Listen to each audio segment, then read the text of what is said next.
कथा का आश्रय लेकर के महात्मा परीक्षित जी ने श्री सुखदेव स्वामी को कहा, महाराज जी, राम जी सरकार ने एक पत्नी व्रत धरा, भगवान ने एक पत्नी व्रत धारण किया था, लेकिन भगवान कन्हैया ने इतने विवाह क्यों किए? तो श्री सुखदेव स्वामी ने परीक्षित को समझाया कि राजन, ये 8 प्रकार की प्रकृति है, 5 प्रकार के तत्व हैं, मन, बुद्धि और अहंकार। 3 ये इस प्रकार से 8 प्रकार की प्रकृति का निर्माण हुआ है। भूमिरापो नलो वायु खं मन बुद्धिरेव च, 8 प्रकार की प्रकृति। तो जब ये परमात्मा ने 24 अवतार धारण किए तो ये प्रकृति बार बार भगवान को याद करती थी। कभी भगवान वामन बने, कभी भगवान मत्स्यावतार लिए, तो हर समय ये प्रकृति परमात्मा के स्वागत में रहती थी। एक बार जब राघवेंद्र सरकार के रूप में परमात्मा का अवतरण हुआ तो समस्त प्रकार की प्रकृति इकट्ठी हुई और कहा, महाराज, हमारा मन है कि आपको एक पत्नी का भाव प्रदर्शित करके आपकी सेवा करें। आप इतने सुंदर और स्वरूपवान हैं महाराज कि हमें आपकी पत्नी बनने का भाव जागृत हुआ है, इसलिए कृपा कीजिए।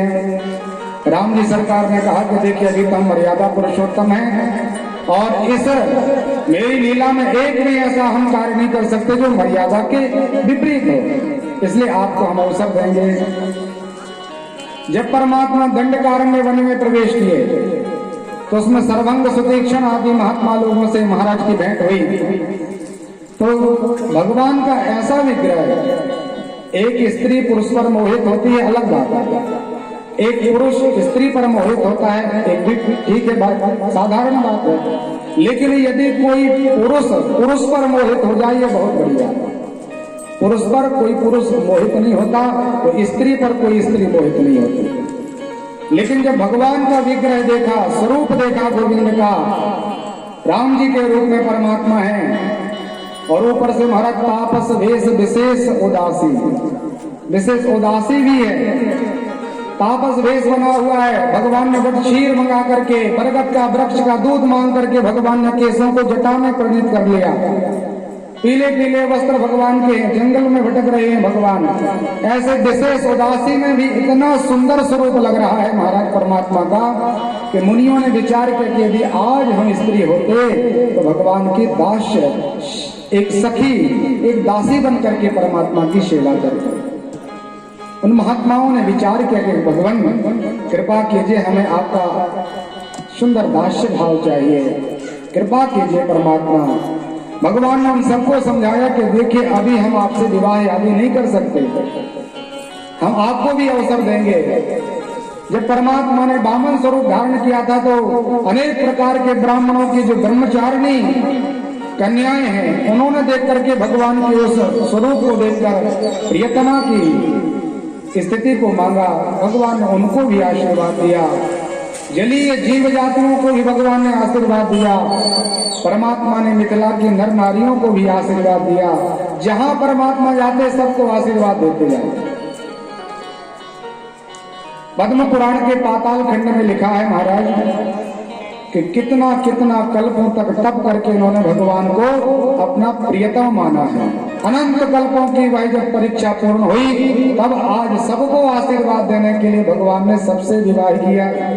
ये कोई साधारण स्त्रियां नहीं जिन्होंने भगवान का वर्ण किया है। 8 जो पटरानियां वो 8 प्रकार की प्रकृति है।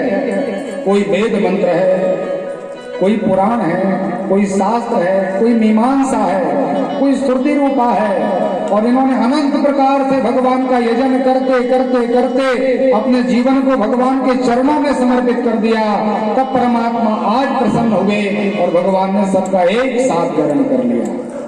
श्रुति रूपा को, वेद रूपा को, पुराण को, मीमांसा को, मुनियों के लिए भगवान ने सबको दिव्य आशीर्वाद दिया और अपना परिकर बनाया। भगवान ने परमात्मा के जो बेटे का नाम महात्मा प्रद्युम्न है, इनके यहाँ बेटे का नाम हुआ महात्मा अनिरुद्ध जी। अनिरुद्ध जी के महाराज 2 विवाह हुए। एक बाणासुर की कन्या उषा के साथ हुआ, उसमें भी बड़ा युद्ध हुआ। और दूसरा रोचना नाम की कन्या रुक्मणी की नातिन थी, उसके साथ विवाह हुआ, उससे भी बड़ा युद्ध हुआ। और अपने पर बलदाऊ जी ने अपने ही साले को उस विवाह में मार डाला। बड़ी विचित्र कथाएं हैं।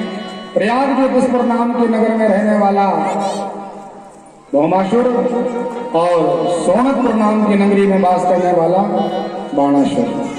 बाणासुर ने भगवान शंकर की दिव्य तपस्या की। भगवान ने उसको औरस पुत्र के रूप में स्थान दिया। एक बार लड़ने के लिए तैयार हुआ तो संसार में कोई मिला नहीं।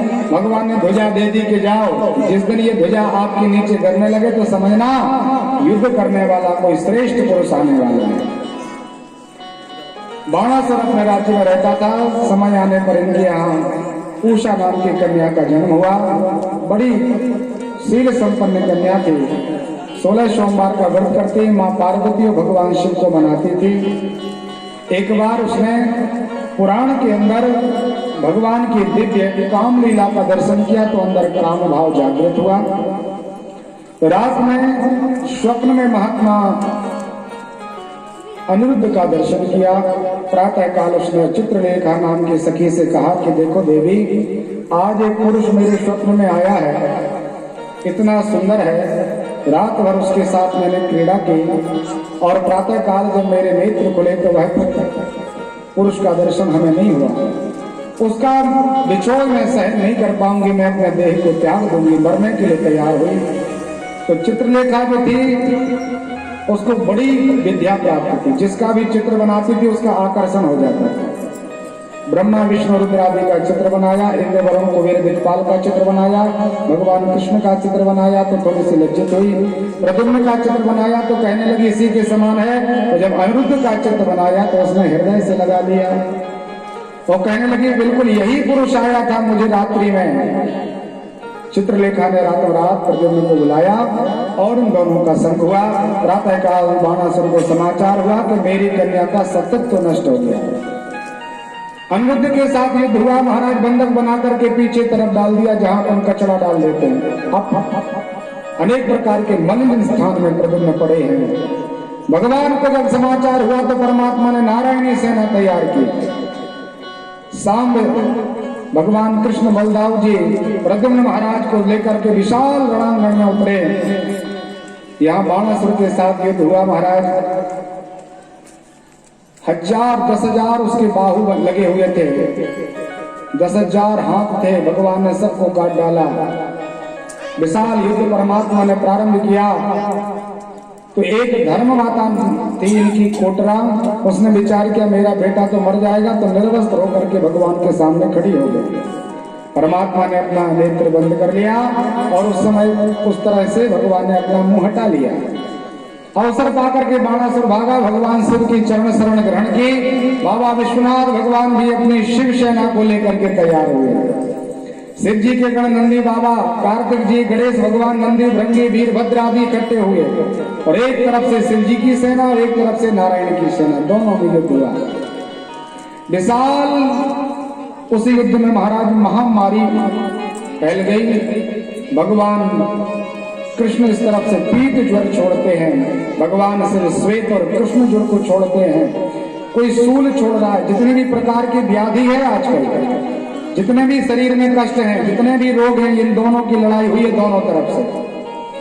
विशाल युद्ध हुआ। परमात्मा ने, शिव जी ने कहा महाराज आनंद हो गया, अब शांत हो जाएं। दोनों में मित्रता हुई। बाणासुर को भगवान ने क्षमा कर दिया। तो हजारों प्रकार के जो रोग निकले थे उस युद्ध में से, तो भगवान के चरण में पड़ गए वो लोग। वो कहने लगे महाराज आपने हमारा जन्म कर दिया और जन्म करके आपने युद्ध पूर्ण कर दिया, अब हम कहाँ जाए?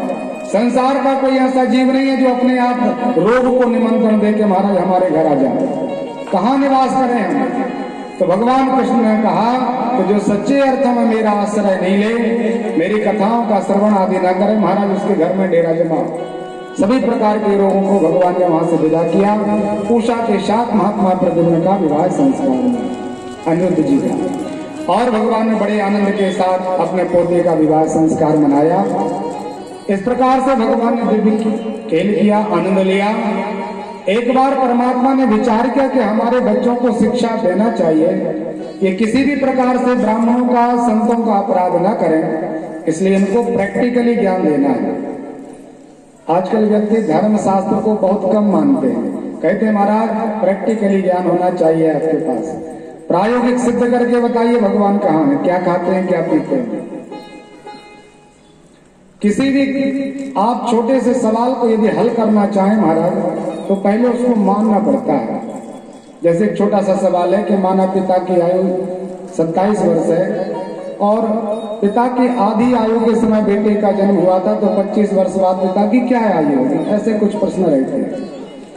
तो सबसे पहले उस प्रश्न में अपन क्या करते हैं, माना कि पिता की आयु X है, मान लेते हैं, और करके करके महाराज उसमें सूत्र लगा के नीचे निकल आता है कि वर्तमान में पिता की आयु अमुक संख्या है, 45 वर्ष है। तो एक छोटे से सवाल को अपन को सिद्ध करने के लिए पहले मानना पड़ता है कि माना कि वह है नहीं, पता है कि वो नहीं है, फिर भी उसको उस चीज का मान लिया कि महाराज ये वो है। और जब उसको माना, उसका यजन किया, तो उसने सच्चे अंक का ज्ञान प्रदान करा दिया और जो सच्ची संख्या थी वो सामने प्रकट हो गई। ऐसे ही परमात्मा के विग्रह को हम मानते हैं पहले। कभी राम जी का सुंदर संगमरमर का विग्रह बना लिया, कभी किसी अष्ट धातु का विग्रह बना लिया, कभी भोले बाबा का सुंदर शिवलिंग बनाया, मिट्टी का बनाया, धातु का बनाया, पारद का बनाया, और करते करते उनको मानते मानते महाराज एक ऐसी अवस्था आती है कि भगवान को हम जानना प्रारंभ कर देते, जानने लगते हैं कि परमात्मा क्या है। लेकिन आजकल के व्यक्तियों को भगवान बिल्कुल अंगुलियों पर चाहिए। मैंने कहा कि भगवान मिल जाए और तत्काल खड़े हो जाए, तो ये तो हमारा संभव नहीं है। आप लोग इतने लोग यहाँ बैठे हो,